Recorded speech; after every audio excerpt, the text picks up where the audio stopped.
Go ahead. Nat Turner? Now, Nat Turner was a slave that was property of the Reese Plantation in Virginia. I don't know exactly what part, but I know he started a rebellion. He was related to you. You know what I'm saying? No, I mean, he got the same name, Turner. You know what I'm saying? Okay. I mean, Turner, I mean, we might be descendants from the same plantation, the Reese Plantation.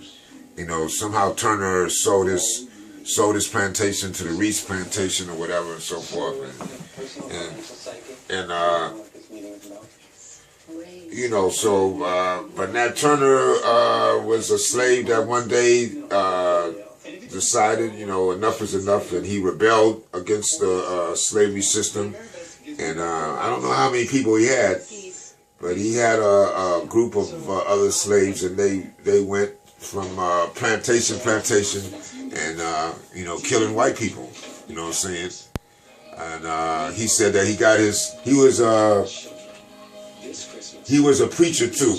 He said he got his orders from God. You know, that he was supposed to kill these white people. You know what I'm saying? Because they had blacks enslaved. You know, right now, you know, it's hard to imagine because right now, you know, we understand slavery as being evil, as something not good, you know, something that you don't do to another human being.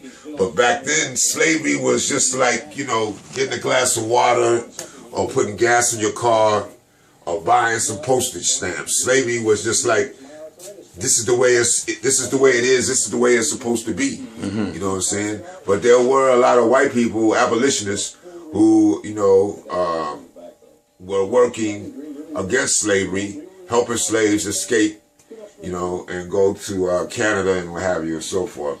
But Nat Turner, I forgot, I don't really know exactly how long the rebellion lasted and so forth, but they caught his men and hung him. You know, they had to get they had to put together a little army. They caught his men and they hung him.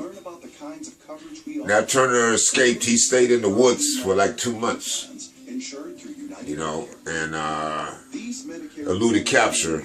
Finally, some old cracker caught him.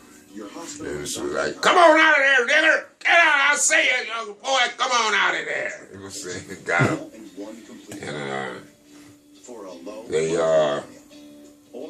they hung him and skinned him alive. You know what I'm saying? And they said they made grease out of his skin or something, and what have you. But you know, he is an icon in Black history. You know, as far as I wonder why they never, you know, he is such a pivotal figure in Black history. I wonder why they never made a movie about him. You know what I'm saying? You know, I mean, when they made a lot of slave movies, you know what I'm saying, you know, but they never made any real movies about, you know, slaves rebelling, you know. Like that movie, that series they made in the 70s. What's the name of it? Roots? Yeah. Roots. They never mention his story, huh? No. Okay. They don't touch Nat Turner. There's a Black filmmaker from Los Angeles named Charles Fuller. I think his name is Charles something. He's an independent Black filmmaker. So you're going back to LA? Maybe you can mention that. Yeah. He made a documentary on Nat Turner, and I haven't heard it from him since. You know what I'm saying? Yeah. But you could look at, I think his name is Charles Fuller. He's the only one that you know will touch that material. Everybody is like, you know, kind of scared about that. So. All right. Yeah. So are you excited going back home? Yeah, sure. Yeah, sure. Yeah. Yeah, it's real, so it's going down. So it's been a lot of years here in New York, man. It's like it was not a dream. It's not pretty. You know what I'm saying? You know, it's a hard city. You know, to the ones that generals and admirals have been issuing to their troops for many months now since we've been involved. I'll probably, it's like a little bit, it's like a person that's been in prison 20 years. Yeah. What advice do you have for You know, men and women in the United States? a lot of people, when they're in prison that long, when it's time for them to leave, they get scared. I read in the newspaper about some guys, they got released from prison early in the morning in Texas somewhere, you know, and they got released like 9 o'clock. And they wouldn't leave. They were out in front of the prison talking and smoking cigarettes, you know what I'm saying? And what have you, they,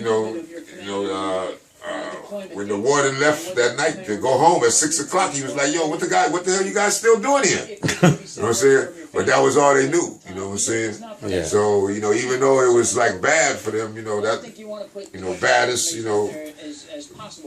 bad was all they knew. So, I'm a little bit, well, I got family there, and I was born there, and that's a little bit, All you got memories that's from there. Yeah, that's where I was going. That was, man, you took something I was thinking about earlier. All you got memories are from LA. I don't have no good memories of New York. It's sad to say.